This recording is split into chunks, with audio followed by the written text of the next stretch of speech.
tous, bienvenue sur le plateau Equinox Soir, votre décryptage quotidien de l'actualité de lundi à vendredi, 19h, 21h, 18h, 20h, Greenwich Mean Time. Dans un discours mémorable devant le Parlement ghanéen le 11 juillet 2009, le président américain Barack Hussein Obama affirmait que, je le cite, « l'Afrique n'a pas besoin d'hommes forts, elle a besoin d'institutions fortes ». Fin de citation. Il a continué en se référant au Parlement fort, des forces de police honnêtes et des juges indépendants, comme des institutions qui permettent de faire en sorte que les gouvernements respectent la volonté des populations et gouvernent par consentement et non pas coercition. Faisant mention de la bonne gouvernance comme élément clé de la prospérité, Barack Hussein Obama ajoute, je le cite, qu'il ne s'agit pas seulement d'organiser des élections, il s'agit également de ce qui se passe entre deux élections. Pour les Nations Unies, les États qui ont des institutions faibles sont très souvent le refuge pour les extrémistes, des lieux de catastrophe sur le plan humanitaire et des droits de l'homme. Madame, Monsieur, tout à l'heure à 20h, c'est la grande édition d'information présentée par Cédric Nouffelé. Tout de suite après, le débrief du journal et tout de suite, le fait du jour.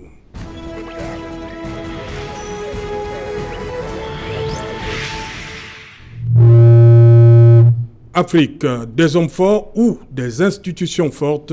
Pour tenter de répondre à cette question, nous avons invité en plateau Linus Fogab. Bonsoir Linus. Mon très cher frère Serge Alain, bonsoir. C'est un réel plaisir d'être avec vous ce soir. Je voudrais saluer les copanélistes ici présents. Je voudrais également adresser mes interminables salutations à tous les téléspectateurs d'Equinox Soir en l'occurrence. Je voudrais aussi saluer singulièrement les populations de la ville de Tchang. Ouais. Et plus particulièrement un grand frère que j'affectionne beaucoup, qui est, je vais dire, mon mentor. C'est M. Justin Gonsolvé que je salue ce soir. Voilà, merci.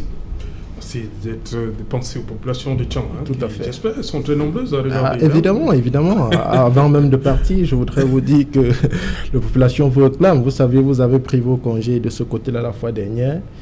Et j'ai sillonné le campus il y a de cela quelques semaines. J'ai reçu pas mal de récriminations venant des étudiants qui disent que vous étiez là quand ils n'étaient pas là. Et ils vous attendent maintenant parce qu'ils sont là. Ok, merci. C'est bien. Bonsoir Emmanuel Kounié. Bonsoir Serge Alain. Merci de la confiance que vous faites au mouvement pour la renaissance du Cameroun. Oui. L'invité sur votre plateau.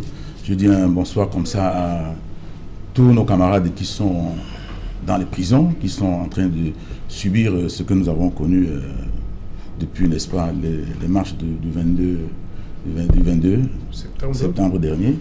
Et je les salue, je leur demande de tenir bon et de savoir qu'on ne peut pas faire des omelettes sans casser les œufs et qu'ils sont en train, n'est-ce pas, de jouer un rôle important dans la bataille que nous avons menée, que nous sommes en train de mener pour le pouvoir. Et puis je les encourage, je leur demande de tenir fort.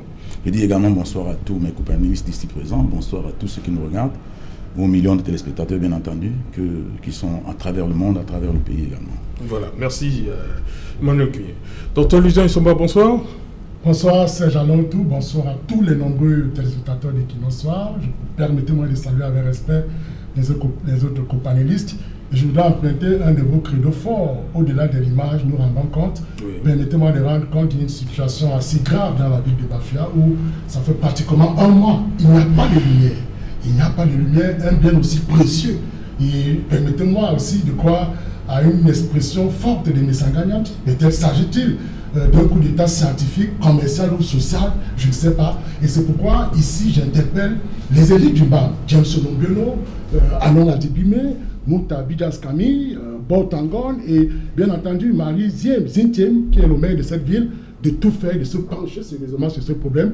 Parce qu'aujourd'hui, si je suis le digne fils d'Umbam et digne représentant d'Umbam à Equinox Soir, c'est justement parce que j'ai appris sous une lumière vive, sous une lumière qui m'a permis aujourd'hui d'être ce que je suis. Donc nous interpellons toutes ces élites de veiller à ce que ce bien précieux revienne à Bafia parce que c'est devenu un véritable clignotant. Donc c'est un cri d'alerte que j'envoie à l'endroit de toutes nos élites, d'Umbam et Noubou et plus précisément à Bafia. Vous interpellez les élites, vous n'avez pas peur pour votre sécurité? Non, pas du tout. Et c'est notre rôle. C'est inquiétant ces jours-ci. Non, pas du tout. C'est notre rôle, Vous dénoncez?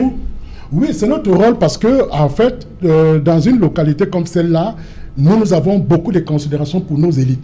C'est la raison pour Parce qu'il paraît que maintenant, il ne faut rien dire. Hein. Non, pas éviter, pas du tout. Pour éviter les problèmes, il ne faut rien dire. Hein. On nous conseille généralement la voie légale ou institutionnelle, ou même la voie de la médiation. Oui. Voilà donc des élites qui peuvent nous jouer la médiation. Vous êtes un opposant dans le MBAM, là, quand vous dénoncez, vous dites qu'il manque la lumière, tout ça. Non, pas du tout. Au contraire. Comment ça? Je suis certain que d'ici, après ce message, puisque Equinox Soir, j'ai tout un fan club de ce côté-là. Oui. Et donc ils sont en train de regarder l'émission, là? Oui, ils sont en train de regarder cette émission. J'interpelle également monsieur le préfet de cette ville, qui est un monsieur Baban, ville emblématique, qui se bat très bien pour cette ville. Je lance donc un cri d'alarme pour que ce phénomène puisse trouver une solution finale. Parce que ces gens-là autour, aujourd'hui, la lumière est devenue pour les citoyens camerounais, tout le monde, un bien précieux. Et précieux parce que avec la lumière, vous pouvez tout faire. C'est pourquoi je parle de coup d'état scientifique, parce que les enfants n'apprennent plus. Vous voyez que si les enfants échouent de manière à voir Kabafia, mais ne vous étonnez pas, c'est parce qu'il n'y a pas de lumière. Et c'est assez grave. Les commerçants qui vivent du petit commerce, qui ont des petites machines à écraser, ne peuvent plus rien faire. Et vous voyez aussi que sur le plan social, même les contacts deviennent assez difficiles, tout simplement parce qu'il manque ces biens précieux. Donc c'est un coup d'alerte et je suis certain que ces élites que je venais d'interpeller avec modestie, avec modestie, vont certainement prendre en main au bras le corps cette situation et régler ce péril qui dérange la vie de ma fille. Ils n'aiment pas quand on dénonce. Pas du tout. Voilà, merci. Madame, monsieur, vous voyez le siège, il est vide là? Est-ce que la camarade d'Innocent Abega peut monter le siège vide? Voilà, le siège vide. Il est réservé aux représentants du RDPC, Rassemblement démocratique du peuple camerounais. Et 5 minutes avant que l'on ne commence l'émission, c'est en fait le professeur Jacqueline Koyok qui devait représenter le RDPC ce soir, selon leur programmation des communicants bien sûr. Et 5 minutes avant le début de l'émission, elle me fait dire que le professeur a décidé de la suspension des interventions du RDPC chez nous. Voilà, je vous reprends ce qu'elle m'a dit. Le RDPC ne sera pas là ce soir, je crois demain également. Le siège va rester vide pour aujourd'hui. Demain, on va voir comment on peut remplacer le RDPC. On va donc commencer notre émission. Docteur Luzon Isoba, l'Afrique n'a pas besoin d'hommes forts, elle a besoin d'institutions fortes. Essayez de nous planter le décor.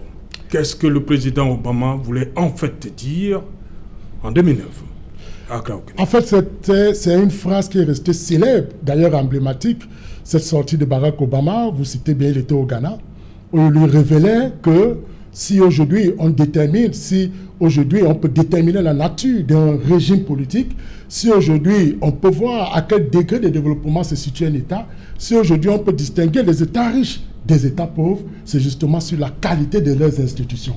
Et les propos de Barack Obama sont suffisamment pertinents pour démontrer à quel point la qualité des institutions dans un État, comme je venais de l'indiquer tout à l'heure, est à l'origine du développement social, économique, culturel et, bien entendu, même de l'économie d'investissement, parce qu'à partir de là, la nature du régime des institutions peut amener les investisseurs dans un État. Alors, Barack Obama ici veut dire que l'homme ne doit pas être plus fort que l'institution. Je voudrais par là fixer le cap en indiquant que la différence entre l'homme et l'institution, c'est que l'homme a vocation à la temporalité. Or, l'institution a vocation à l'éternité ou à la durabilité ou à la pérennité. Et aussi, celui qui anime l'institution doit être passager par rapport à l'institution qui doit être stable. C'est la raison pour laquelle on dit très souvent dans une maxime devenue célèbre, les hommes passent, mais les institutions restent. Et à partir de là, on se rend bien compte que pour que nous soyons en présence d'une institution, il faudra, à mon sens, 3 critères. D'abord, le critère fondamental qui est la source de cette institution. Une institution doit avoir pour source soit la Constitution en tant que loi fondamentale. Une institution doit être stable et durable. Et enfin, une institution est jugée sur ses rapports d'interaction avec les autres institutions. Et comme je le disais tout à l'heure, une fois, quand on vous définit ce que c'est qu'un régime politique, on vous dit le régime politique de manière succincte, c'est la manière avec laquelle les institutions fonctionnent et sont organisées dans un État. Et à partir de là, donc, on comprend donc que celui qui anime l'institution ne doit pas être plus fort que l'institution. Or, quand vous voyez bien, je voudrais un peu sortir du cadre de l'Afrique pour prendre un peu le cadre de l'Europe historique. Oui. Quand vous vous rendez compte, les Mussolini, ils étaient puissants. Les De Gaulle ont été puissants, c'est-à-dire qu'ils ont donné une autre manière de penser de la fonction présidentielle. Docteur Luiz Nsomba, plus près de nous, hein, restons, parce que faut dire que c'est l'élection américaine qui nous a inspiré ce sujet-ci. Oui. Lorsque vous regardez les agissements du président sortant Donald Trump, qu'est-ce que vous avez à dire? Est-ce que Donald Trump, à un moment, vous a paru vouloir être au-dessus des institutions américaines? Non, pas du tout. Je pense que, et je l'avais déjà souligné avec force et vigueur sur ce plateau, que Donald Trump sait qu'il a perdu cette élection et il a simplement voulu jouer. Non, avant même l'élection, lorsqu'il dit qu'il ne va pas reconnaître la victoire. Qu'est-ce que ça voulait impliquer? Non, c'est jamais lorsqu'il dit ça. Non, c'est jamais autour. C'est une attitude propre à tous les politiciens, à tous les acteurs politiques. Dans une démocratie comme les États-Unis? Même, écoutez, il n'y a pas de démocratie parfaite. Oui. Toutes les démocraties sont en réelle construction. C'est la raison pour laquelle on a assimilé l'attitude. Beaucoup étaient quand même surpris, par ce discours-là venant du président américain. Bien entendu, on a donc assimilé cette attitude. On se croyait en Afrique. Aux dirigeants africains. Oui. Or, je dis, c'est un comportement qui est propre à tous les hommes politiques. Écoutez, les hommes politiques ne sont pas distincts, qu'ils soient en Afrique, qu'ils soient en Europe, mais tout ce qu'on peut retenir, c'est simplement qu'en Europe, les mécanismes de régulation, de transmission, d'exercice et même de limitation des pouvoirs sont extrêmement encadrés et surtout reposent sur des principes et des bases sur lesquelles on ne peut transiger. Vous avez vu aujourd'hui, Donald Trump le dit, il a dit qu'il va saisir la Cour constitutionnelle, tout ça, mais je vous dis, il reste une seule procédure. Le 6 janvier 2021, les sénateurs vont se retrouver autour d'une session exceptionnelle. C'est-à-dire que pour vérifier pour la validité des votes des grands électeurs. Et une fois que ce sera fait, le président du Sénat va donc proclamer élu Joe Biden et asseoir tous les mécanismes de son installation le 20 janvier 2021. Voilà. Emmanuel, pour vous, lorsque Barack Obama dit l'Afrique n'a pas besoin d'hommes forts, plutôt besoin d'institutions fortes, comment vous appréhendez ça? Oui, c'est un vœu, c'est un vœu tout simplement parce que... Un vœu, juste un vœu. Un vœu, parce que Barack Obama sait bien que nous sommes dans les néocolonies et que dans les néocolonies, les gens qui sont au pouvoir sont des gens qui ont été placés là-bas par un certain nombre de forces et que ces gens-là même obéissent à un certain nombre de pressions qui viennent de part et d'autre. Donc, chez nous, parlant d'institutions, d'ailleurs, vous voyez bien que dans le langage courant chez nous, quand vous parlez du chef de l'État, on va dire c'est une institution. Le chef de l'État est une institution. Bon, mais moi je sais que les hommes passent, les institutions restent. Je sais que le chef de l'État incarne l'institution présidentielle, mais il ne peut pas être lui-même l'institution. Quand on dit que c'est une institution, on a provoqué une institution, on a fait ci avec une institution. Non, je crois que le chef de l'État incarne l'institution. Et donc, les gens, le fait qu'il y ait, n'est-ce pas, un pouvoir perpétuel ou que quelqu'un mette très longtemps au pouvoir, a amené nos concitoyens à confondre l'individu à l'institution. Donc, quand Barack Obama dit l'Afrique a besoin des institutions fortes, c'est l'idéal. Il faudrait bien qu'on arrive à avoir des institutions. Et puis l'institution, quand les institutions sont fortes, ça a un effet important sur le développement en général. Parce que celui qui arrive, n'est-ce pas, à une fonction ou qui prend le pouvoir par une élection transparente, parce que les institutions sont bien structurées, c'est qu'il n'est pas au-dessus des institutions. C'est également qu'il peut ne plus être là où il est. Et par conséquent, il doit tout faire pour pouvoir amener ses concitoyens à lui refaire confiance. Donc, il doit faire des rapports ou des comptes rendus à mi-parcours pour démontrer qu'il mérite, n'est-ce pas, la place qui est la sienne. Et en ce moment, on peut s'attendre, n'est-ce pas, à ce que les gens puissent travailler sans tenir compte de ce qu'on ne peut rien leur faire et ils ont tous les moyens, ils ont tous les leviers. Donc, moi, je crois que les institutions fortes, c'est ce qu'il faut pour qu'on soit développé. Quand les institutions ne sont pas... Quand ce sont les hommes qui sont forts, on est forcément dans la dictature. Parce que, regardez même en Corée du Nord, il y a un homme fort. Ouais. Il y a un homme fort qui peut faire ce qu'il veut. Et dès lors qu'on dit que les institutions, c'est les hommes forts qui sont à la mallette, ça veut tout simplement dire que on est dans une dictature. Et en ce moment-là, on peut se développer si on a un dictateur éclairé, comme on l'a vu en Libye, etc. Mais si on a un dictateur qui est un dictateur tout court et qui a envie de régner, tout simplement, alors on se retrouve dans la situation des États africains aujourd'hui qui ont des gens à la tête qui maîtrisent toute l'armée, qui maîtrisent toutes les institutions, qui ont le pouvoir judiciaire sous leur coupe, qui sont à la fois chefs de l'exécutif, chefs du judiciaire et chefs du législatif. Et en ce moment, on n'a pas des institutions fortes, on a des hommes forts et on doit s'attendre à ce qu'on ait beaucoup de chances, n'est-ce pas, pour avoir donc un homme fort éclairé, ce qui n'est pas le cas dans plusieurs cas. Donc, voilà, Linus Foga, pour vous, en tant que jeune panafricaniste, hein, voilà. Comment vous avez perçu ce message du président Obama? Non, n'ayez pas peur de le dire, Serge Alain. Je suis leader de la jeunesse panafricaine. Oui. Je suis président d'une ONG dénommée Jeunesse panafricaine, dont le but est de reconquérir et de défendre la souveraineté de nos États. Et cette question nous préoccupe également dans le cadre de nos activités. Je voudrais avant tout propos ici témoigner ma fierté d'être aux côtés du docteur Luison Nsomba, qui est une éminence grise. Je voudrais aussi témoigner ma fierté d'être aux côtés du doyen Emmanuel Kounié. Je voudrais rester dans les dimensions analytiques qu'il vient de lancer là pour dire que la question que vous posez sur la table de débat, à savoir si l'Afrique a besoin des hommes forts ou des institutions fortes, pose donc le problème de la qualité du leadership, mais aussi de la qualité de nos institutions. Voilà les deux problèmes, problématiques, je vais dire. La qualité du leadership et la qualité de nos institutions. Et sur cette question, permettez-moi de dire que le docteur Luison a planté le décor et il a embrayé sur quelque chose qui me semble très, très, très intéressant. Il dit, si j'ai bien compris, que ce qui fait le socle d'une institution, c'est sa constitution. Je ne sais pas si c'est ce que vous avez dit. Je voudrais, dans cette optique-là, dire effectivement qu'en ce qui concerne les États africains, puisque c'est ce qui nous intéresse ici ce soir, je voudrais dire que sur ce plan-là, tout est biaisé. Parce que, voyez-vous, la Constitution n'est pas que la loi fondamentale d'un pays, comme les gens aiment souvent le dire. La Constitution, c'est l'ensemble des réalités, de l'histoire d'un pays.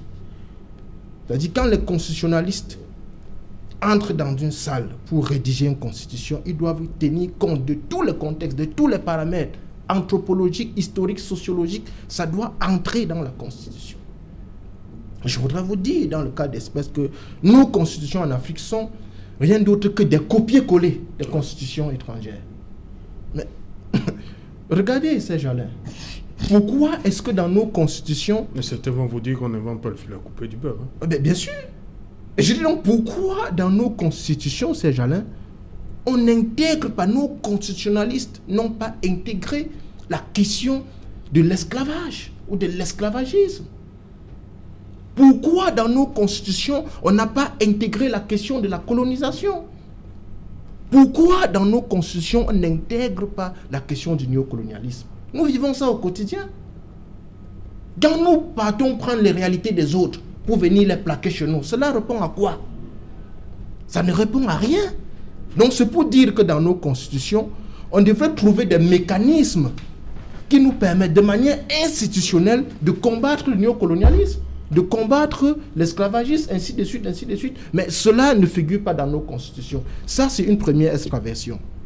La seconde extraversion, docteur Luison Nsomba, sur le plan constitutionnel, dont j'ai évoqué tout à l'heure, ce sont nos lois.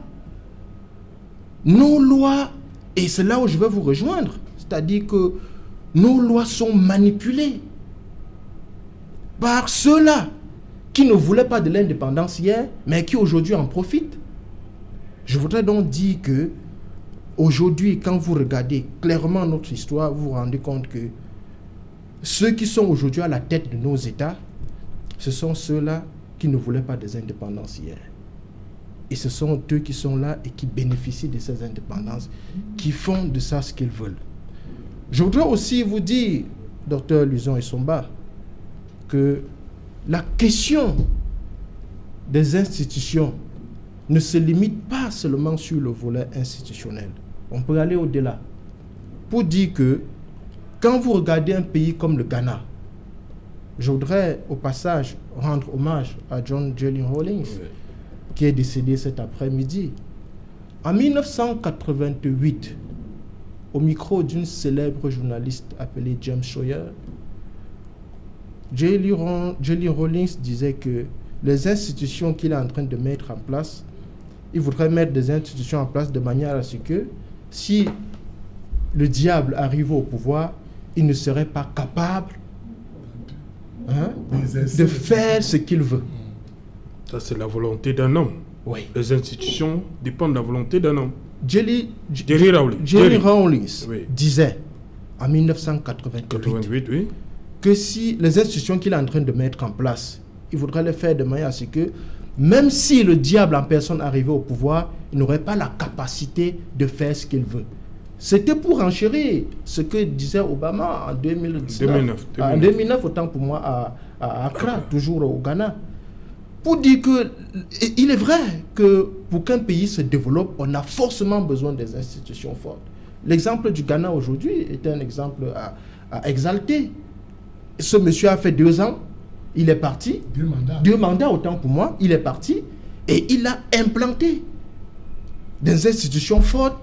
Il a doté du Ghana d'une démocratie solide et des institutions solides. On voit ce qui se passe aujourd'hui.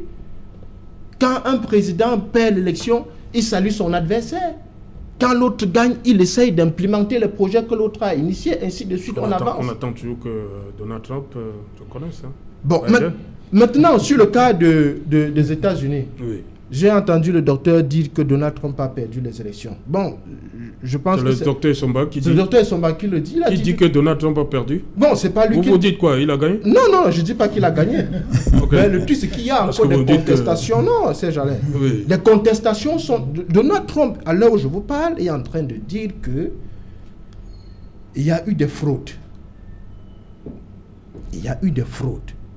Et il est même en train de, comment est-ce qu'on dit ça, de porter plainte, je ne sais pas si on le dit comme ça, mais il a introduit des recours pour qu'on essaye de voir davantage ce qui n'a pas bien marché dans ce processus électoral-là. Donc je pense que c'est quand même bizarre que ce soit le président en exercice qui se plaigne des fraudes de l'adversaire. C'est comme si un opposant en Afrique et le président sortant accuse l'opposant d'avoir fraudé. Non, les réalités ne sont pas les mêmes, ces gens-là. Effectivement, les réalités ne sont pas les mêmes. Vous savez, les États-Unis sont considérés ou réputés comme un pays de démocratie où les droits de l'homme sont respectés, les droits d'expression et autres. Il faut dire que les réalités des États-Unis ne sont pas les nôtres. Et donc, il faut également souligner la complexité des élections au niveau des États-Unis. Pour dire que il y a un ensemble, c'est un appareil des lobbies militaro-industriels, pharmaceutiques, médiatiques qui se mêlent dans cette histoire. Et donc, il est difficile, au regard de ce que nous assistons aux États-Unis actuellement, de dire avec force que Donald Trump va perdre les élections, même s'il a été déclaré perdant.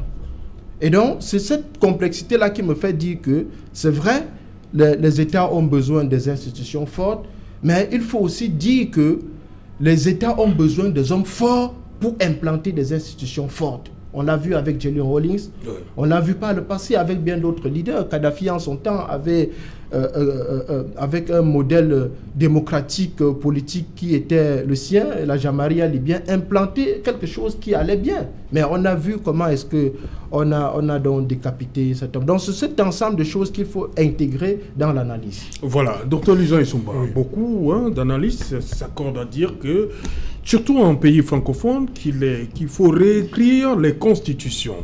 Et on sait, beaucoup ont essayé de le faire, mais il y a cette fameuse maladie du 3e mandat. C'est-à-dire qu'on écrit bien qu'un mandat renouvelable une fois, on l'admet, mais une fois au pouvoir, on vient enlever le verrou, comme on l'utilise. À quoi ça sert donc de mettre sur pied ces constitutions si un individu peut venir enlever le verrou quand il veut? C'est Jean autour. ce que nous constatons en Afrique, c'est que les hommes sont plus forts que les institutions. Oui. C'est-à-dire qu'en fait, pour une institution forte, il faut un homme fort. Oui, c'est normal. Mais en Afrique, il y a cette dérive que les hommes sont plus forts que les institutions. Et ça, je le démontre. Cette démonstration est d'abord symbolique. Regardez en Afrique, dans tous les espaces ouverts, publics, disons dans tous les appareils publics, vous avez la photo du chef de l'État. Vous avez la photo du chef de l'État. On reste où? Afrique francophone ou anglophone? Parce que non, Afrique, les pays d'expression francophone. Francophone, voilà. Faut oui, parce que, je vais vous dire... Parce qu'ils ont un autre comportement. Oui. Hein, regardez, donc, la première puissance symbolique de l'homme fort... C'est le portrait du chef de l'État. C'est le portrait du chef de l'État. C'est-à-dire que, regardez, au Conseil constitutionnel, il y a la photo du chef de l'État. Au Parlement, il y a la photo du chef de l'État. La photo du chef de l'État au Conseil constitutionnel ou bien au Parlement, pour vous, implique quoi? Oui, mais cela implique qu'en réalité, c'est le président qui décide. Par la photo. Par la photo. Ça veut dire, ne voulez pas, nous sommes en Afrique, c'est genre l'autre. Oui. La puissance symbolique de la photo. Vous savez qu'il y a un citoyen qui avait subi les affres de la justice pour outrage à la photo du président de la République. Donc, la photo est d'abord porteuse de symboles. Cela veut dire que quand vous voyez la photo du chef de l'État au Parlement, on peut encore accepter, oui, il est majoritaire. Mais quand vous retrouvez la photo du chef de l'État devant au palais de justice, devant tous les hauts responsables de l'administration... Peut-être parce que c'est lui qui les a nommés. Oui, mais c'est donc ça dont le problème. C'est la raison pour laquelle le président ukrainien a dit: enlevez toutes mes photos dans les bureaux, mettez plutôt les photos de votre femme et de vos enfants. Au moment de décider, vous allez les regarder. Parce que la décision que vous prenez impacte non seulement sur les autres, sur les citoyens, mais aussi sur vos propres enfants et sur votre propre épouse. Monsieur Patrice Talon au Bénin, tout à fait, il a dit: enlevez toutes mes photos. Donc, ces gens-là autour, ce que je demande ce soir, c'est que les hommes sont plus forts. Pourquoi? Sur d'abord la dimension symbolique. Ça veut tout dire. Quand vous voyez au Conseil constitutionnel, dans toutes les institutions, tous nos dirigeants, ça veut dire qu'il suffit qu'ils secouent la tête, vous voyez le président est derrière lui. C'est comme si à tout moment, quand il veut décider, il se rend compte que le président peut orienter sa décision et lui pousser quelque chose au creux de l'oreille. Donc, il y a d'abord cette dimension qu'il faut voir qui est symbolique. Il y a une dimension maintenant constitutionnelle, et ça revient à la question que vous avez posée.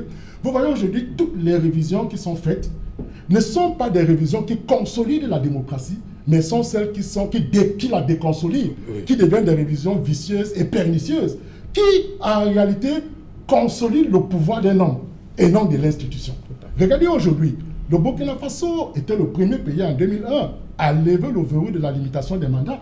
Mais 2 années plus tard, ils se sont rendus compte que, mais là, c'était une hérésie, qu'ils instauraient là un gouvernement perpétuel, c'est-à-dire qu'un dirigeant devenait dirigeant à vie. Et vous savez, l'expérience démontre qu'en Afrique, noire d'expression francophone, les dirigeants en poste, il est difficile qu'ils perdent les élections pendant qu'ils l'organisent. C'est la raison pour laquelle, donc, l'autre élément qui démontre que les hommes sont plus forts que les institutions, c'est cette dimension de la révision insidieuse et vicieuse qui, en réalité, ne consolide pas la démocratie, mais permet de perpétuer un homme à une institution. Et la question que vous avez posée est suffisamment claire. Vous voyez aujourd'hui que tous les États crient à l'alternance. Pourquoi des gens veulent faire un troisième mandat? Et le troisième mandat ne va pas se limiter, parce qu'après le troisième mandat, il y aura un quatrième. Et après le quatrième, il y aura un cinquième, parce que je vais vous dire, dès lors que cette limitation de mandat a été levée, ça fait de sorte que ces gens-là aujourd'hui, c'est une fièvre en Afrique. Le Cameroun a eu une révision en 2008, où on a levé le verrou. Le Gabon a suivi, le Tchad a suivi, et beaucoup d'autres pays africains. Le Sénégal a tenté, ils ont senti que c'est grave. La Côte d'Ivoire aussi. Vous voyez le Congo-Brazzaville. Donc c'est devenu comme une fièvre contagieuse. En Afrique francophone. En Afrique francophone, justement, qui anime et caractérise les dirigeants. Donc c'est pour dire quoi? C'est pour dire qu'on a 2 phénomènes en réalité qui traduisent et illustrent à loisir et à souhait cette puissance des hommes qui incarnent les institutions. C'est d'abord que ces hommes sont symboliquement représentés au sein des institutions, et deuxièmement, à travers les mécanismes constitutionnels avec un saupoudrage démocratique, on permet à ces dirigeants de demeurer éternellement au pouvoir. C'est la raison pour laquelle Thomas Hobbes disait que les dirigeants ne doivent pas se croire assez forts pour rester éternellement forts. Parce qu'en réalité, il faudrait que l'institution qu'ils incarnent soit plus forte que eux. Parce que quand eux, ils deviennent durs dans une institution, on commence à créer une confusion entre l'homme qui anime l'institution et l'institution elle-même. C'est pourquoi l'un des critères, comme je l'ai évoqué tout à l'heure, c'est le critère de la durabilité. C'est le critère de la stabilité de l'institution par rapport à la personne qui l'anime. Voilà, Emmanuel Kounien, lorsque vous regardez l'Afrique francophone, l'Afrique anglophone, est-ce que vous avez comme l'impression que du côté francophone, les hommes sont plus forts que les institutions? Au regard de l'alternance, parce que du côté anglophone, les choses semblent être mieux structurées là-bas, où les hommes passent beaucoup plus. Je voudrais qu'on essaie de voir exactement de quoi il s'agit et qui fait quoi dans cette affaire. Parce qu'il faut, quand vous regardez l'Afrique anglophone, c'est différent. C'est différent parce que la culture est totalement différente. Mais je voudrais m'appesantir sur l'Afrique francophone pour vous dire que les Africains, les francophones, je ne pense pas qu'ils ont déjà réussi, n'est-ce pas, à se prendre réellement en charge. Pour la simple raison que nous ne vivons que des effets de mode. L'esclavage, c'était tout le monde, au même moment. Après l'esclavage, la colonisation, c'était tout le monde au même moment. Quand on a parlé de l'indépendance, c'était tout le monde au même moment. C'est-à-dire l'effet de mode. Dès qu'on dit c'est l'indépendance, tout le monde rend indépendant, le Gabon, le Cameroun.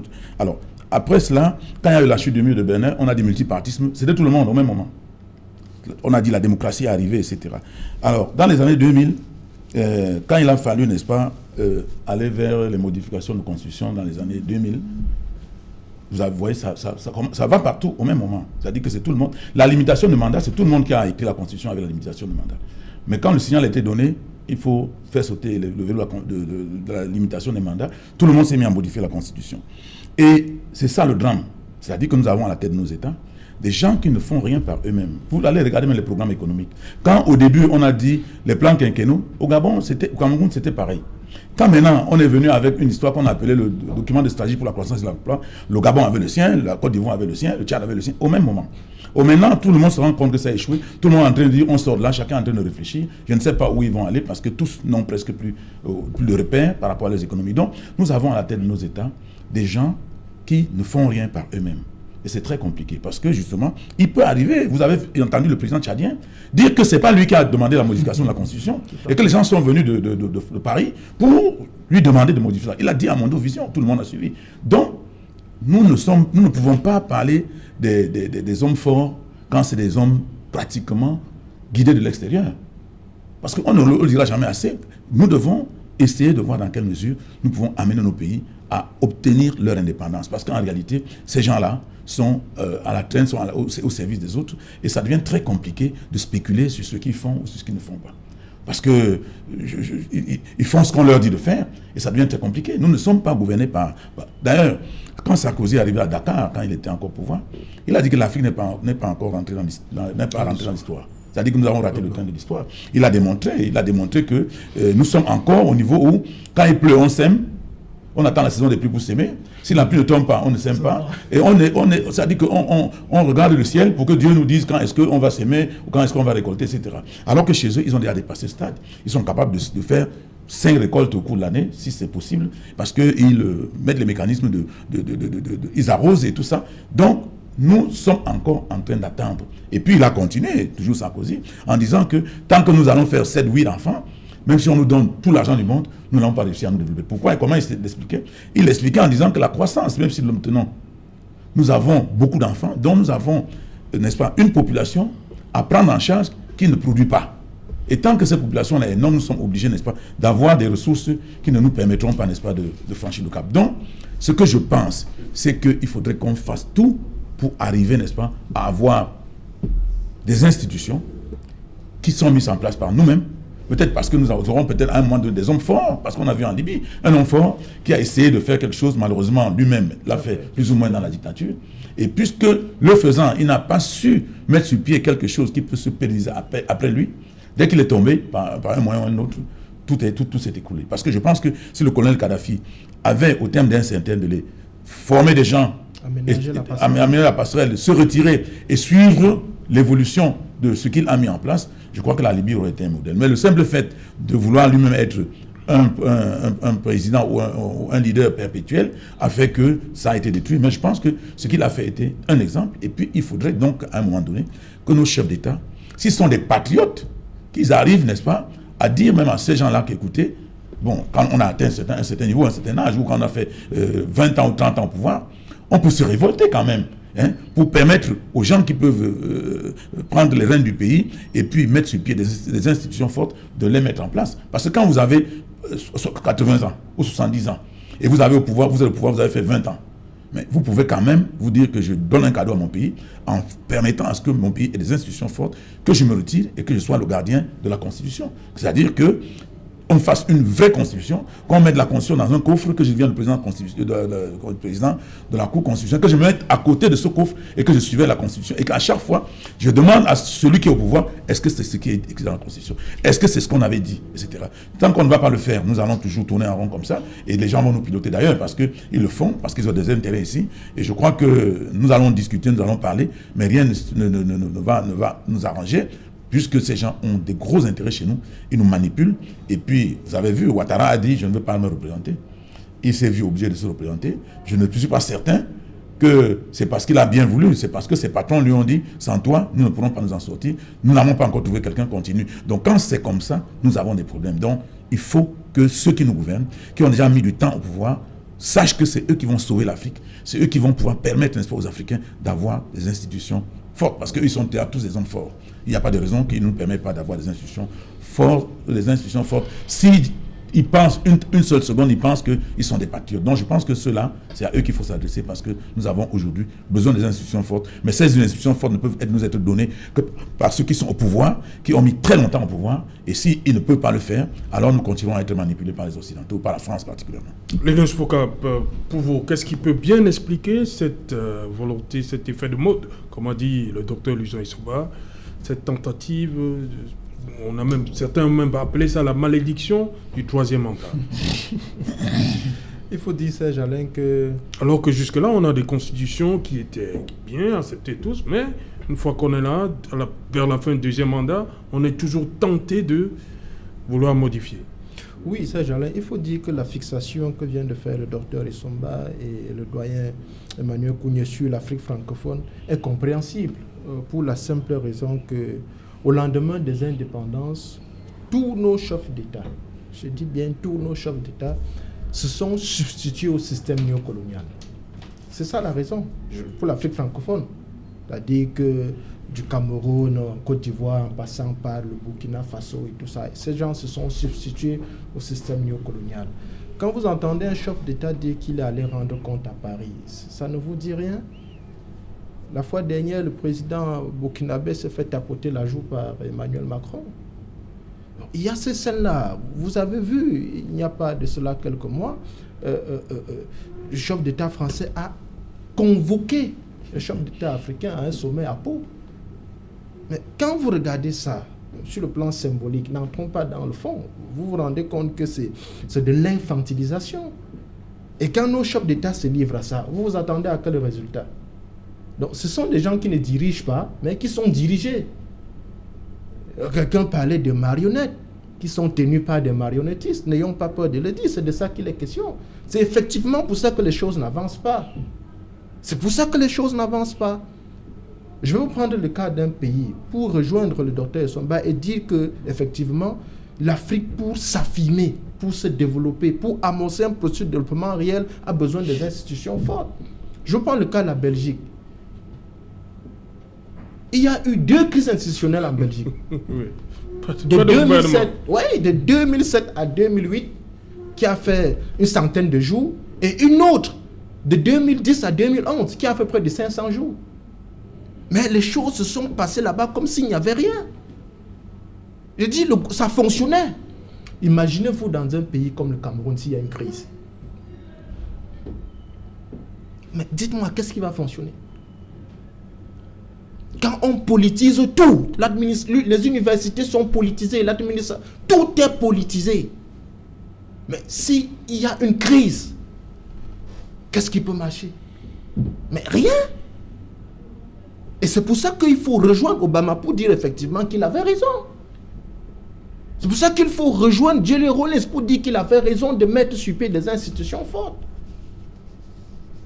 Et tant qu'on n'aura pas à notre niveau, parce que c'est notre combat, c'est-à-dire que j'aime souvent à évoquer ici une maxime de Frantz Fanon qui disait en son temps que chaque génération dans une relative opacité a le droit de découvrir sa mission, la remplir ou la trahir.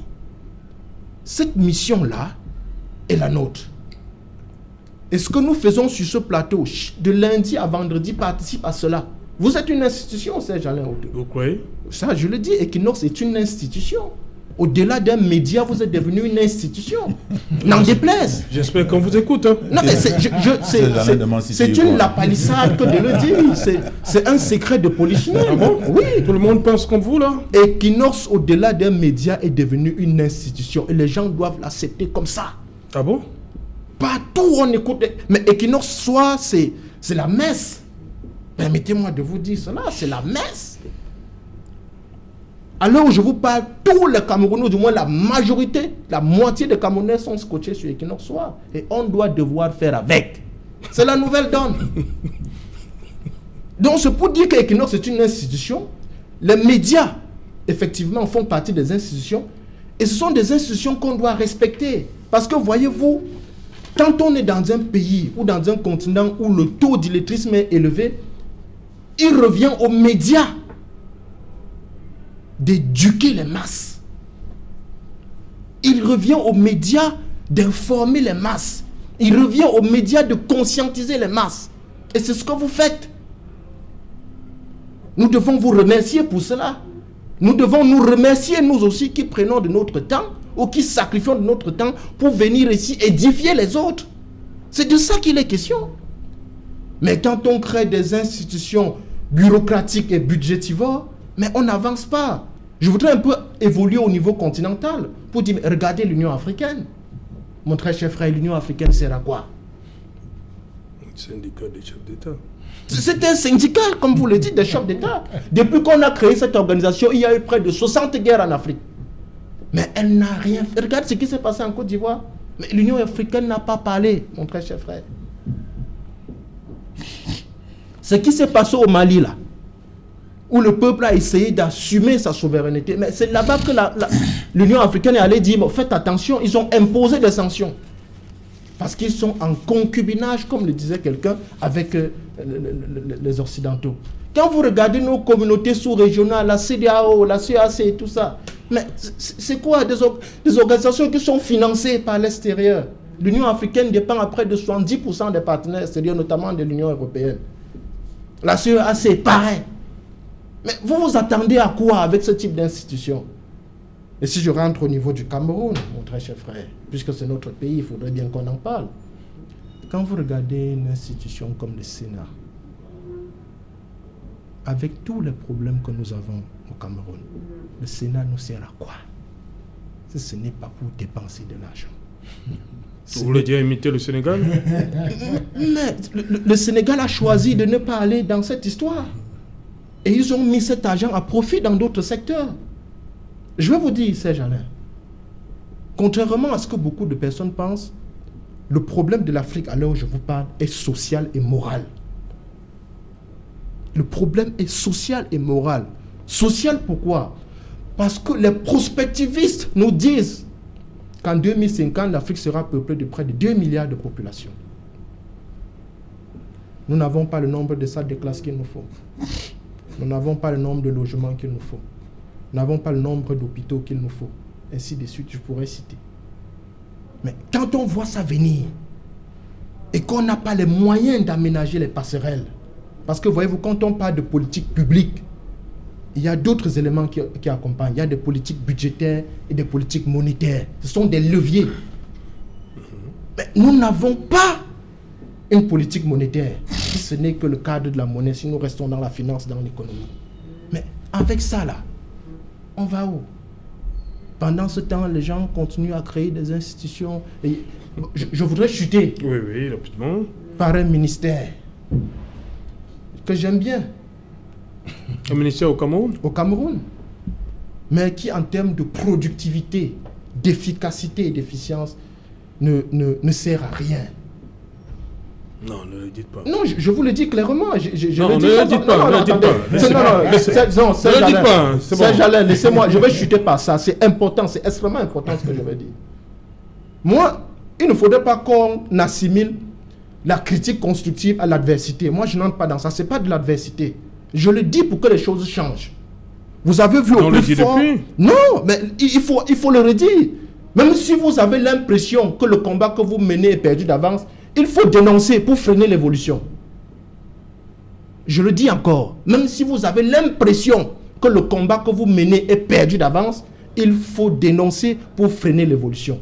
Je voudrais parler ici du ministère de la Recherche scientifique et de je ne sais pas de quoi. Encore lui? Non, c'est une femme. Non, j'ai dit encore ce ministère. Justement, vous avez vu au plus fort de la crise du Covid-19, pendant que les gens organisaient, je ne sais pas, des comités scientifiques et autres, pour voir de près le plan scientifique, je veux dire de la scientificité de ce qu'il faut faire pour juguler cette crise. On a vu tout un ministère, toute une institution. Je ne sais pas comment le dire, c'est très fort. C'est ce que je voulais dire pour dire que ce sont des choses qu'il faut revoir. Okay. Ce ministère, jusqu'à présent, ne nous sert à rien. Pourquoi ne pas le rattacher au ministère de l'enseignement supérieur? Pour réduire les choses. Les États-Unis, mon frère, c'est un pays, un vaste pays. Ils ont 13 ministres. 13 ministres. Le Cameroun a une soixantaine de ministres. Ça sert à quoi? Et les gens ont des voitures, des gens ont des bons de carburant. C'est quoi ça? Vous pensez qu'on peut construire un pays avec ça? C'est pas possible, il faut changer. Merci, Denis. Docteur Lusion Isomba, on est tous d'accord que les hommes sont forts en Afrique. Il y a des hommes forts, mais comment faire donc pour renverser la tendance? Quel rôle peut jouer la société civile et même la simple population pour renverser un peu la tendance? Oui, pour réduire le pouvoir de ces hommes forts-là en Afrique. Oui, Serge, alors tu permets-moi un peu de revenir sur les propos fort évocateurs de Linus tout à l'heure, mais je voudrais un peu mettre de l'eau dans son moulin en ce qui concerne une institution comme le Sénat. On peut dire que c'est une chambre des vieillards, c'est une chambre d'applaudissement, c'est une chambre budgétivore, mais dans le contexte du Cameroun, c'est une chambre capitale. Parce que le Sénat représente les collectivités territoriales décentralisées. Et quand nous prenons aujourd'hui la décentralisation comme un pilier de développement local, et que vous savez que le Sénat représente les chambres régionales et communales, ça veut dire qu'en réalité, on ne peut avoir des sénateurs que si on a des conseillers municipaux et si on a des conseillers régionaux. C'est la raison pour laquelle le 6 décembre, il y a des élections régionales qui sont prévues justement pour conforter l'institution sénatoriale. Et vous voyez aujourd'hui, même dans les techniques de représentation et même d'apaisement du climat social, il y a lieu de mettre en place le Sénat parce que il faudrait permettre au président de la République de contenter ceux qui n'ont pas pu être élus. C'est la raison pour laquelle, discrétionnairement, le président de la République nomme 30 et de manière indirecte, il y a 70 qui sont désignés. Alors, je voudrais vous dire, Serge Alain, qu'il y a un dernier critère qui me semble pertinent dans la qualification de l'institution, c'est le critère de l'interaction. C'est-à-dire les rapports que l'institution, par exemple, exécutive a avec les autres institutions. Vous, ce que vous avez pris le cas des États-Unis, on va y revenir, mais vous constatez qu'en Afrique, le chef de l'institution exécutive a prédominance, a primauté sur toutes les autres institutions. Vous voyez, c'est lui, on venait de voir, il nomme 30 sénateurs dans le cadre du Cameroun. Le président de la République peut dissoudre l'Assemblée nationale. Les projets de loi, plus que les propositions de loi, l'ordre du jour fixé par les assemblées vient de la présidence. Vous voyez donc qu'on montre comment le chef de l'institution exécutive a primauté, a influence sur l'institution législative. Dans l'institution judiciaire, on montre très bien que c'est le président de la République qui nomme et révoque les magistrats. Il préside le Conseil supérieur de la magistrature. C'est suffisamment fort. Donc, au-delà de cela, de cette image, on voit également que les présidents en Afrique ont compris une chose, qu'en réalité, il faut éviter d'avoir le sentiment de vacuité. Or, la belle vie, c'est après la présidence. Nous avons un cas sous la main, nous le regrettons. Jerry Rawlings. Ok, on va y revenir, Voilà. parce que dans un instant, c'est le 20h. Vous le voyez déjà, madame, monsieur, Cédric Noufélé, il est là. Bonsoir Cédric. Au menu ce soir. Bonsoir Serge Alain, bonsoir aux invités. Ce soir, c'est la rentrée parlementaire, la dernière session de l'année 2020 consacrée à l'examen de la loi des finances 2021. Et le projet de loi est arrivé tardivement sur la table des députés. Vous les écouterez regretter cette attitude observée au fil des sessions consacrées à l'examen du budget au Cameroun. Ils se prononcent également sur le bilan de 3 ans de guerre dans les régions anglophones. Les efforts consentis par le gouvernement sont à leurs yeux insuffisants et inefficaces. Vous écouterez les parlementaires s'exprimer sur cette épineuse question relative à la résolution de la crise dans le nord-ouest et le sud-ouest. Et parlant de cette crise, elle impacte énormément sur les entreprises au Cameroun, notamment la CDC, où de nombreux ingénieurs et autres ouvriers ont encore manifesté pour dénoncer 2 ans d'arrêt de salaire, une situation difficile et intenable pour ces employés désormais en chômage technique depuis plusieurs années. Ils s'expriment dans le journal de 20h. Et portrait ce soir dans la page internationale de Jerry Rawlings, celui qui est considéré comme le père de la démocratie au Ghana, avec ses ambitions panafricanistes, qui s'est plusieurs fois prononcé sur la situation politique du Cameroun et d'autres pays africains. Il est mort de suite d'une courte maladie. Son parcours, son programme politique, ses opinions, nous en parlerons dans la page internationale du 20h. Voilà, madame, monsieur, c'est donc la fin de cette première partie Equinox Soir. On se retrouve dans une trentaine de minutes pour Equinox Soir. Deuxième partie, ce sera le temps du débrief, toujours en compagnie de nos 3 invités.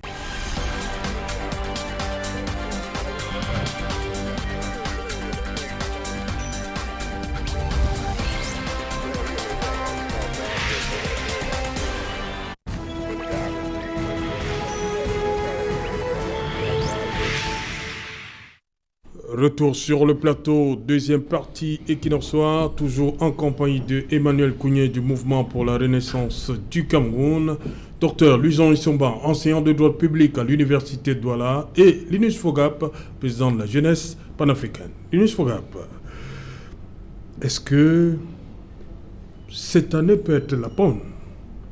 On a une fois de plus entendu les députés et les sénateurs de l'opposition réclamer que la question du nord-ouest et du sud-ouest soit enfin inscrite dans les débats. Non, Serge Alain, je ne vais pas être nihiliste, c'est notre souhait. Il faut dire que la question que vous posez relance le débat que nous avons engagé il y a de cela pratiquement 1 heure sur la qualité de nos institutions. Et voyez-vous, dans le discours de Barack Obama en 2009, oui, il faisait justement allusion au Parlement, oui, en l'occurrence. Oui. Et donc, quand vous voyez un pays comme le Cameroun, puisque vous voulez qu'on en parle un peu, vous vous rendez compte que depuis le début de la crise anglophone... Il a continué, Barack Obama, en disant il faut un Parlement fort, des forces de police honnêtes et des juges indépendants. Exactement. Et donc, c'est ça qui fait la vitalité de la démocratie dans un pays. C'est ça qui fait avancer un pays. Je sais donc, quand vous voyez le Cameroun, depuis le début de la crise anglophone en 2016, oui, mais cette question-là n'a jamais été inscrite à l'ordre du jour. Qu'est-ce qui explique ça, vous savez? Mais on a des institutions, je veux dire quoi, ce sont des vernis démocratiques. Vous voyez, le Parlement est manipulé, de où vous connaissez. Le Sénat est manipulé, tout est manipulé dans ce pays. D'où? Je ne sais pas. Depuis où? Bon, je ne sais pas, mais depuis la présidence, disons-le clairement. Tout est manipulé. Le pouvoir exécutif, une fois de plus, a une mainmise sur le législatif. C'est une lapalissade, c'est un secret de polichinelle. Tout le monde le sait. Sinon, vous allez voir au niveau du Parlement, le président ne peut pas fixer l'ordre du jour sans prendre, je vais dire, le conseil d'en haut. Et c'est ce qui plombe la résolution de cette crise. Et c'est ce qui plombe nos institutions. Voyez-vous, des députés qui, dans des couloirs, parce que ce qu'ils font là, ce sont des commentaires. Les gens qui... Ce sont des lamentations. Oui. Mais il faut inscrire la question, ce problème-là, à l'ordre du jour. Et les députés vont débattre. Ils ont qualité, ils ont l'autorité, ils ont la légitimité pour débattre sur ces questions-là. Mais ça fait 5 ans déjà, on s'achemine vers la 5e année, il n'y a jamais eu de débat autour de cette question. Donc c'est tout simplement regrettable. Et pendant ce temps, comme je le disais, les gens roulent carrosse. On continue à créer des départements de ceci, on continue. Serge Alain, pour avoir fait, dans le cadre de mes activités, un pays comme le Rwanda, je dois pouvoir vous dire, et à l'attention de vos téléspectateurs, que dans le parking automobile rwandais, il y a 10 voitures. Ce que vous appelez ici CA. Dans le parking automobile rwandais, il y a 10 voitures. Du président à la dernière personnalité, 10 voitures. Vous pouvez compter le nombre de voitures que nous avons au Cameroun? 10 voitures, comment? Quand je dis le parking automobile, c'est dit, quand vous voyez les voitures ici écrites et matriculées CA, oui. Hein? Ce sont des voitures qui appartiennent à l'État. Et cela est accompagné de quoi? Des frais de bons de carburant, de l'accompagnement de ceci, des frais d'électricité qu'on ne paye pas, des maisons qu'on met à disposition. Tout ça. Et je dis donc au Rwanda, là, c'est 10 voitures dans le parking automobile. De l'État. De l'État. Mais vous ne pouvez pas compter le nombre de voitures que nous avons ici. Vous ne pouvez pas compter le nombre de bons de carburant qui sortent chaque jour. Vous ne pouvez pas compter le nombre de personnes que l'État nourrit gratuitement. Ça, c'est du gaspillage. Pendant ce temps, les gens souffrent, mon très cher frère. J'ai vu, je sors de Tchang, des gens qui sont partis de la zone anglophone, notamment d'Alor, de Fontaine et autres. Non, attention. Laissez ce débat. Merci. Emmanuel Kounié. Oui. Vous, on a vu le SDF dans ses sorties, même des là, pour que la question soit enfin inscrite. Mais aujourd'hui que le SDF n'a pas assez de députés, qu'est-ce qui peut bien pousser la majorité obèse à accéder à cette demande de l'opposition? Rien du tout. Je ne pense pas que... Donc c'est perdu encore d'avance? Non, ce que les députés font là, c'est des jérémiades, c'est des lamentations, je ne sais pas comment appeler cela, mais je crois qu'ils ne peuvent rien obtenir. Ils ne peuvent rien obtenir parce que le pouvoir a choisi, n'est-ce pas, de ne pas permettre qu'on discute de cette question. Tout le monde connaît la solution. Tout le monde sait qu'il faudrait qu'on engage des négociations avec ceux qui créent des problèmes. Et qu'on discute avec eux pour voir comment est-ce qu'on va pouvoir obtenir ne serait-ce que le cessez-le-feu. Tout le monde sait qu'il faut. Peut-être que le président de la République même décrète un cessez-le-feu et qu'après cela, qu'on puisse discuter avec eux pour voir comment on va, n'est-ce pas, désamorcer cette crise. Mais personne ne veut choisir cette voie. Les DDR et tout ça, toutes ces choses-là sont comment dirais-je, c'est pour perdre du temps et ça ne peut en aucun cas nous permettre d'arriver à la fin de cette crise. Et puis je voudrais vous dire, quand on parle de l'Assemblée nationale, j'ai suivi le docteur Louison Essomba tout à l'heure nous parler du Sénat en disant que bon, c'est important et tout. Mais attendez un peu. Au Sénat, vous trouvez des gens qui sont élus, c'est une chambre qui représente les collectivités territoriales, mais ces gens-là sont éligibles sans être électeurs. C'est-à-dire qu'eux, on les vote, ils ne savent même pas ce qui se passe dans les mairies. Ils n'en savent rien. Donc ils sont à l'Assemblée, ils représentent les conseils municipaux, ils n'ont jamais été conseillers municipaux. Comment est-ce qu'ils peuvent représenter les conseils municipaux? Et on nomme des gens au Sénat qui viennent parler au nom des collectivités territoriales, qui ne font aucune mission dans les collectivités territoriales de leur ressort, qui ne savent même pas comment se comporte le budget d'une commune et comment est-ce que les maires travaillent, et ils ne peuvent pas les représenter. C'est une chambre, une fois de plus, pour ma part, qui ne sert pas à grand-chose. Alors, les problèmes qu'on évoque là, comment pensez-vous que ces députés peuvent nous servir à quelque chose? Le problème anglophone, c'est parce qu'on en parle beaucoup. Ils vont aller tout à l'heure, ces jours-ci, voter un budget. On a parlé des institutions tout à l'heure. Vous prenez une institution comme le Conseil économique et social. Cette institution a au moins plus de 1 milliard de francs chaque année dans le budget. Et quand vous regardez la loi de règlement, vous allez vous rendre compte qu'ils consomment toujours au moins 98% de leur budget. Mais à faire quoi? Voilà la Covid-19 qui vient de terrasser tout le monde. On a pris des mesures économiques. Est-ce que cette institution, a une seule fois, s'est assise pour dire voilà ce que nous proposons? Parce que d'ailleurs, c'est une institution qui doit avoir, je crois, 120 membres. Et ces membres-là doivent venir de toutes les couches. Et il y a un monsieur qui est là depuis 1984. Je crois qu'il reste peut-être à 4 ou 5 là-bas, si je m'en abuse. Donc, c'est une institution qui ne sert pratiquement à rien. Mais ces députés-là, quand ils votent un budget pour le Conseil économique et social, ils votent pour qui et pour quoi faire. Et quand ils votent la loi de règlement, ils disent que ce budget, ce milliard qui est mis là-bas, ça sert à quoi? Donc, voilà donc des institutions qui sont là tout simplement pour permettre à quelques retraités de pouvoir s'entretenir. Et puis, les gens sont là, ils votent le budget. Vous croyez que ces députés, quand ils votent ce budget-là, ils passent ce budget au pain fin?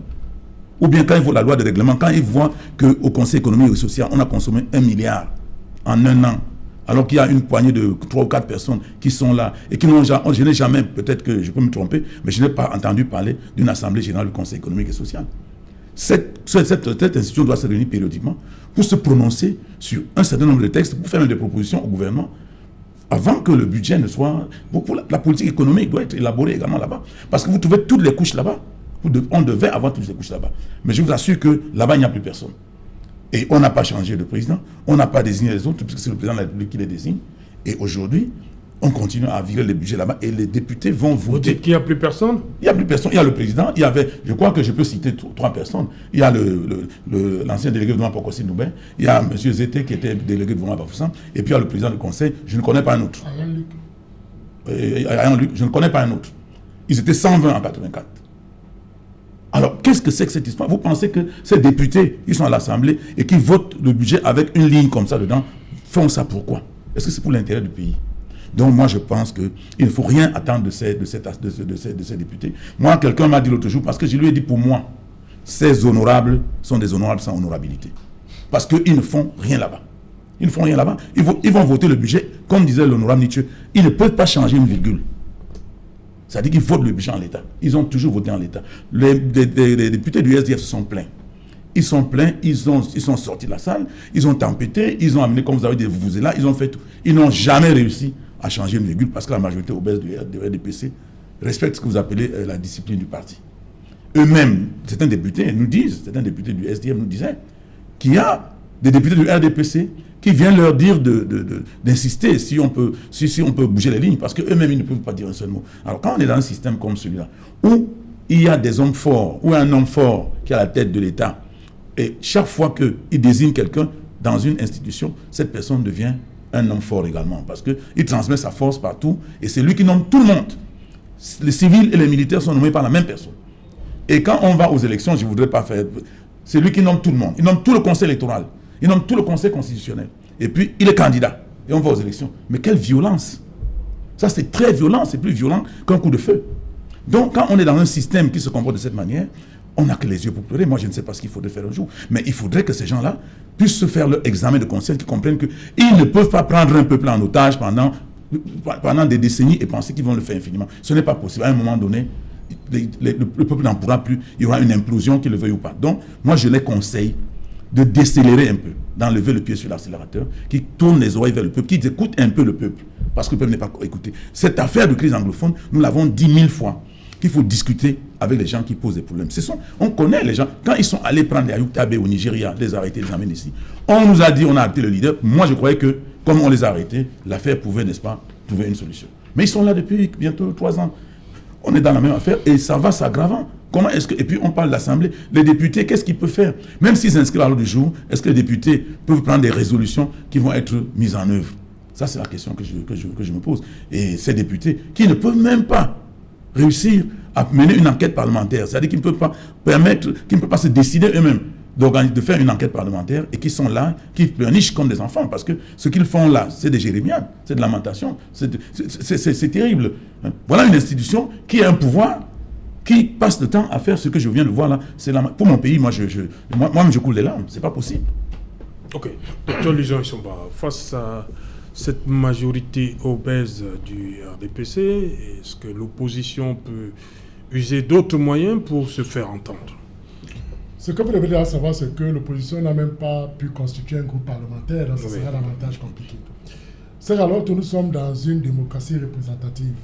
Et on l'a dit dans notre constitution, les 2 organes en fait qui incarnent la souveraineté de l'État, c'est le président de la République et le Parlement.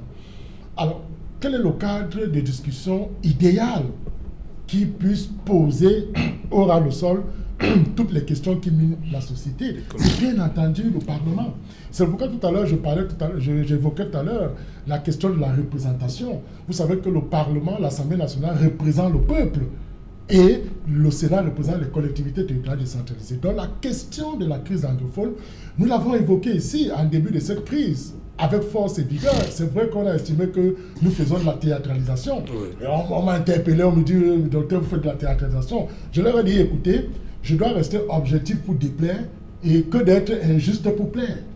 Parce que là, en réalité, voilà le cadre le plus idéal où on doit poser les problèmes de la société et les discuter. S'il y a une possibilité de prendre une loi, on la prend parce que c'est le cadre idéal. Mais alors, on constate que aujourd'hui, encore, comme je venais de l'évoquer, la question serait même davantage discutée dans la mesure où la volonté du RDPC, qui a une majorité obèse, vous venez de l'évoquer, les députés du RDPC pouvaient justement poser cette question sur la table afin que discussion y soit faite. Mais on se rend compte que ce n'est pas ça. Vous savez qu'en réalité, la question de la crise anglophone devait d'abord, sur le plan institutionnel, être débattue au Parlement avant le grand dialogue national.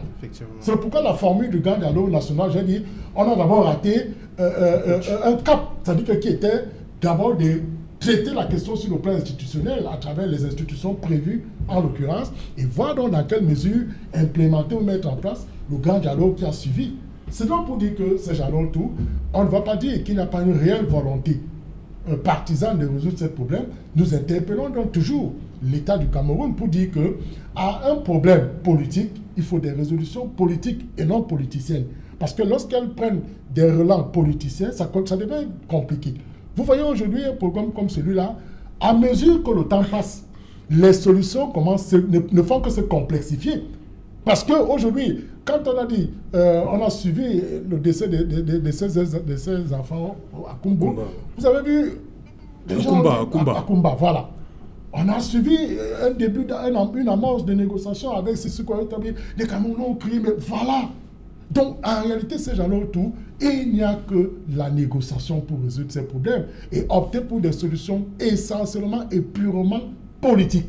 Parce que si on reste dans des éléments de cosmétique, on va toujours, comme je le disais tout à l'heure, vous ne pouvez pas sortir une brindille pour tuer un python.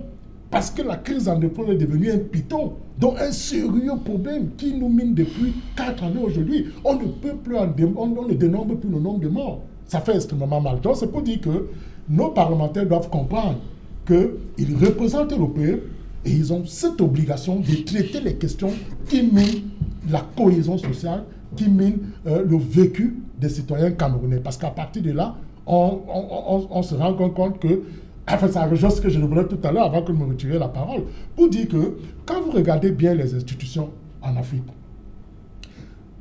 le critère fondamental que j'évoquais tout à l'heure, l'interactivité, l'interaction entre les institutions et les autres. Vous convenez avec moi que, le docteur Emmanuel Koumia venait de le souligner avec pertinence, c'est-à-dire que le chef de l'exécutif est la clé de voûte des institutions. C'est-à-dire qu'il nomme tout le monde et partout. Vous voyez, même à l'université, dans d'autres pays développés, le recteur serait élu par nous les enseignants, au même titre que les doyens. Mais ce n'est pas ça, c'est toujours le président. Donc, tout part du président et tout revient vers le président. Or, dans les sociétés démocratiques évoluées, on parlait du cas de Barack Obama, les États-Unis, qui vous ont inspiré le thème. Vous voyez que là-bas, les institutions s'équilibrent. C'est ce qu'on appelle la théorie des checks and balances. C'est-à-dire, le président des États-Unis ne peut pas nommer les hauts responsables fédéraux sans l'aval et l'approbation du Sénat. Il ne peut pas ratifier un traité international sans l'accord du Sénat. Vous voyez qu'ici, le président de la République nomme les membres du Conseil constitutionnel, il n'y a aucun contre-saint, il n'y a aucune autre approbation extérieure. Donc cela veut dire qu'il faudrait donc que les institutions s'équilibrent et se neutralisent entre elles. Mais tant qu'il y a une institution, c'est vrai, le paradigme de l'État qui voudrait que l'exécutif soit fort, c'est vrai, mais il faudrait que cet exécutif soit fort en tenant compte des complexités institutionnelles. Pour dire que si le président peut dire qu'il nomme un ambassadeur, les parlementaires doivent lui dire non, il faut quand même qu'on ait un droit de regard. Ça permet donc qu'il y ait un rapport d'équilibre entre ces institutions. La preuve, même quand le Congrès américain adopte une loi, au moment de la faire promulguer, le président doit vérifier. Il utilise son veto. Vous voyez que si tu veux que la loi est hostile, il renvoie la loi au congressmen. C'est-à-dire que c'est ce qu'on appelle le veto officiel. Alors, s'il trouve que les congressmen veulent insister en lui faisant valider et publier cette loi hostile, le président, cette fois-là, utilise ce qu'on appelle le veto dit de poche. Il ne renvoie plus la loi devant les congressmen, il met ça dans sa poche. Ça ne repart plus, même si les congressmen peuvent contourner cela avec 2 tiers des sénateurs et des membres de la Chambre des représentants. Donc, c'est pour dire que ces gens-là autour, que vivement la question anglophone, la crise anglophone, puisse ne serait-ce qu'inscrite dans la forme pour quand même démontrer que le cadre de discussion institutionnelle a pris à bras le corps ce problème et est en mesure d'en préparer des propositions qui peuvent sortir des crises. Voilà, Linus Fogap, on a suivi le député UDC Dunoun Koupita Damon parler du cessez-le-feu. Au Cameroun, on n'arrive toujours pas à s'accorder. Qui doit déposer les armes? Non, l'armée ne doit pas. Qu'est-ce qu'on doit faire véritablement? Non, Serge Alain, vous savez, quand les armes oratoires sont épuisées, il faut passer à l'action. Tout a été dit sur ce sujet, et même bien dit. Ceux qui sont à Yaoundé savent ce qu'il faut faire. Maître Emmanuel Kougné l'a dit, le docteur Luison l'a dit, il faut dialoguer. Nous devons nous asseoir. Nous devons inviter ces protagonistes. Il faut d'abord que les armes s'arrêtent de crépiter, non? Oui, bien entendu. Mais il faudrait déjà qu'il y ait une volonté affichée. Que l'intention soit claire, celle de résoudre la crise. Parce que jusqu'ici, on a comme l'impression que de divers bords, les gens sont dans l'économie de la guerre. C'est-à-dire que c'est comme si les gens souhaitent que cette crise perdure pour qu'ils s'empiffrent, s'enrichissent davantage. Et c'est ce que je suis en train de voir. Je dis, nous devons faire très attention. Parce que pendant qu'on le fait, ce sont des populations qui souffrent. Ce qu'on risque d'assister, et c'est ça ma crainte, c'est que les enfants qui ont perdu soit leurs parents dans cette crise, des gens qui ont perdu leurs frères, sœurs et autres, peuvent à un moment donné avoir une haine contre leur propre pays. Et ça, je vous le dis sincèrement, je le pense. Quand des gens ont perdu des proches dans une guerre comme celle-ci, qui a déjà fait 4 ans, et qu'on ne parvient pas à solutionner, cela peut cristalliser un certain nombre de choses dans la mémoire. Et donc, c'est une interpellation, encore une fois de plus, de dire que nos dirigeants savent ce qu'il y a lieu de faire. Vous savez, nous nous projetons vers l'avenir. Et la meilleure manière de se projeter dans l'avenir, c'est d'être conscient des erreurs du passé. Pour la simple raison de ne pas les répéter. Si je prends un exemple simple, celui de la Côte d'Ivoire, c'est un pays voisin. Aujourd'hui, les gens accusent Laurent Gbagbo, Alassane Ouattara et Bédié d'être responsables de la situation chaotique qui s'est passée en Côte d'Ivoire et qui continue même.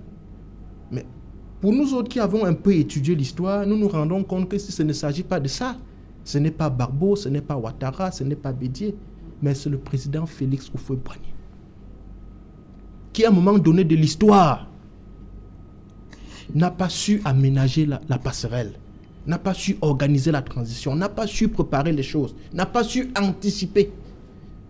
Et quand il est mort au pouvoir, les discussions ont commencé. On a créé l'ivoirité et tout ça, et ça a donné ce que vous avez vu en Côte d'Ivoire. Donc quand je regarde l'histoire de mon pays, je regarde le vieux, je regarde tous ceux qui sont autour, je regarde ce qui se passe, je me dis, avec la qualité de nos institutions, si on n'aménage pas la passerelle, si on n'organise pas les choses, et que par, je ne sais pas, le vieux la meurt au pouvoir, je parle du président de la République, je vous assure, le Cameroun risque de sombrer. C'est une interpellation. C'est ma modeste interpellation. Et je dis que si le président nous écoute et tous ceux qui l'entourent, ils doivent pouvoir prendre cela en considération et se mettre au travail. Le premier travail, c'est celui de la crise anglophone. Il faut véritablement vider ce contentieux historique. Il faut vider ça pour que le pays, effectivement, retrouve le chemin de son développement. Voilà, Emmanuel Kougné. Oui, s'agissant de la crise anglophone, moi je continue à dire, et je le martèle, Dire qu'on ne peut pas parler avec celui-ci, on ne peut pas parler avec celui-là, c'est gravissime. Quand les gens raisonnent comme ça, je ne sais pas si on est sur la même planète. Parce que les gens nous parlent d'Ayoub Tabé. On ne peut pas parler avec lui parce qu'il a dit qu'il n'est pas camerounais, il dit qu'il est sécessionniste. D'accord. Mais ce Ayoub Tabé, il ne tombe pas du ciel. C'est quelqu'un que nous tous on connaît. Puisqu'on l'a vu ici, travaillant à la Sonnelle.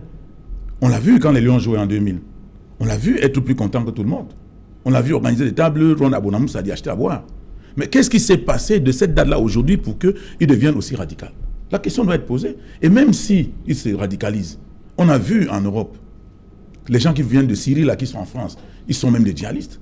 Mais on les récupère, on cherche comment les déradicaliser. Comment on peut penser que ce monsieur ne peut pas être déradicalisé? S'il a pris une position, vous pensez que cette position, c'est le Saint-Esprit qui est entré en lui pour lui mettre cette position dans le corps et qu'on ne peut rien lui expliquer? Non, je crois que ce n'est pas honnête, ce n'est pas sincère. C'est pas sincère. Moi, je crois que ceux qui disent ça sont ceux qui ne veulent pas la fin de cette crise. Mais il faut qu'on fasse très attention. Parce que ça fait déjà presque 4 ans déjà. Et je veux vous dire, il y a beaucoup de morts. Et il faut regarder les autres crises. Moi, je ne veux pas être le prophète de malheur ou bien citer des crises qui ont eu lieu avant. Mais il faut savoir que quand un peuple ou bien un groupe de personnes se retrouve dans un ensemble et se sentent très mal à l'aise, le docteur Essombaï là, l'usant Essombaï là, il a le droit à l'autodétermination. À un moment donné, s'il est établi que ces gens-là, on a mis l'armée sur eux et que l'armée continue à faire ce qu'elle fait et que ça ne... Parce que quand on envoie l'armée sur le terrain, c'est pour qu'on ait une suite, une solution. Mais quand l'armée fait 1 an, 2 ans, 3 ans, on n'a pas de solution, ça veut dire que ce n'est pas ça la solution. Il faut chercher ailleurs. Ce n'est plus la solution militaire. Et si on persiste sur la voie militaire et qu'il y a beaucoup de morts, parce qu'il y a déjà un rapport de force sur le terrain, qu'on le veuille ou pas, les populations sont en train de mourir, les ambazoniens sont en train de mourir, les ambaboys sont en train de mourir, mais l'armée aussi perd des hommes. Et le monde entier ne peut pas nous regarder faire ça. À un moment donné, il y aura des gens qui viendront nous dire arrêtez cette affaire. On ne peut pas. Nous ne pouvons pas croire que nous pouvons faire ça. Et puis, que nos enfants qui sont à l'armée meurent, que nos enfants qui sont les ambabos meurent, que les populations, les enfants vont à l'école, on les tue, et que le monde entier nous regarde en espérant que nous sommes des responsables, et qu'à un moment donné, nous allons trouver des solutions à ça, et que nous-mêmes, on ne fasse pas grand-chose, puisqu'on ne voit pas vers quelle direction qu'est-ce que nous faisons pour que cette solution soit trouvée, et que le monde entier regarde dans l'univers, dans le monde aujourd'hui, qu'il y ait un coin où les gens se mangent comme s'il y avait des loups et des lions qui sont entrés dans la bergerie, et que ça ne peut pas se passer. Il faut qu'on stoppe ça, parce que si nous ne stoppons pas ça, d'autres gens viendront nous faire stopper ça, contre notre volonté. Donc, pour ma part, je crois qu'il est grand temps pour que nous, on puisse, n'est-ce pas, faire ce qui peut être fait pour que cette affaire cesse. Il faut causer avec ces gens-là, il faut les appeler, il faut leur dire, écoutez, voilà l'essentiel. Et si nous pensons que nous avons vraiment raison, il faut qu'on arrive à leur démontrer que nous avons raison, plutôt que de dire qu'on ne parle pas avec eux. Dire qu'on ne parle pas avec eux, ça veut dire que nous-mêmes, on cache quelque chose et qu'on a peur de parler avec eux parce qu'ils ont d'autres arguments. Sinon, qu'est-ce que ça coûte de parler avec eux? Voilà ma position. Voilà, on va terminer avec le docteur Luzon Issomba, qui a sûrement une citation de Mikhail Sergeyevich Gorbatchev pour sortir. Non, pas forcément. Je voudrais rendre un hommage vivant à Jerry Rawlings. Oui. Serge Aloto, il fait un coup d'État et à la veille de son exécution, il y a un autre coup d'État qui le libère. Il devient chef de l'État. Il met en place des bases consensuelles et lutte contre la corruption. Il a mis en place une loi qui disposait que vous volez 500 000 francs des caisses de l'État, vous êtes pendu. Et qui a volé le premier, c'est son cousin. Et quand son cousin veut dire, mon frère est président, Jerry Rawlings a dit, appliquez-moi la loi. Et on lui a tiré 10 balles. Et aujourd'hui, le Ghana est un pays de référence démocratique. Même si votre porte-monnaie tombe, je vous dis, c'est déjà incrusté dans les mains, personne ne prendra. Parce qu'on sait qu'il y a déjà un combat à la base. Je voudrais également finir... C'était le pays le plus corrompu de et pourtant, c'était le pays le plus corrompu. Je voudrais également finir aujourd'hui par une image forte que j'ai aimée, la main tendue d'Alassane Ouattara. Ouais. En direction... En réalité, Ouattara a compris qu'il ne faudrait plus verser du sang. Et c'est ce que nous demandons à nos dirigeants politiques. La négociation, la médiation, le dialogue. Et je vous assure, Serge Aloto, que cette... Pour aussi féliciter le président Bédi, qui a accepté la main. On a vu les deux images, parties. Ouais. Les images parlent d'elles-mêmes. C'est tellement fort et symbolique. On voit que depuis hier et depuis la réception, les tensions se sont vivement calmées en Côte d'Ivoire. Donc c'est pour dire quoi? La solution est là. Nous, dirigeants, ne doivent pas souvent dire on ne reçoit pas celui-ci parce qu'il est ceci. Non. Le dialogue, c'est la meilleure voie de résolution des crises. Il n'y a pas autre chose que cela. Donc, tous ceux qui emploient la force comprennent que la force a ses limites et que seul le dialogue peut prospérer à une situation de crise. Super. Merci Manuel Cugnet. Merci à vous, Linus Fogap. Merci. Voilà, merci Dr Luisan Issoba. On dit également merci au professeur Nkoyok qui a vraiment voulu participer à cette émission, mais la nouvelle elle est tombée quelques 5 minutes avant le début de cette émission. Une pensée à elle, au professeur Nkoyok. Madame, Monsieur, nous sommes donc arrivés au terme de cette édition Equinox Soir. On se retrouve demain lorsqu'il sera 19h pour un autre numéro, le dernier de la semaine, Equinox Soir. Bonsoir, la République.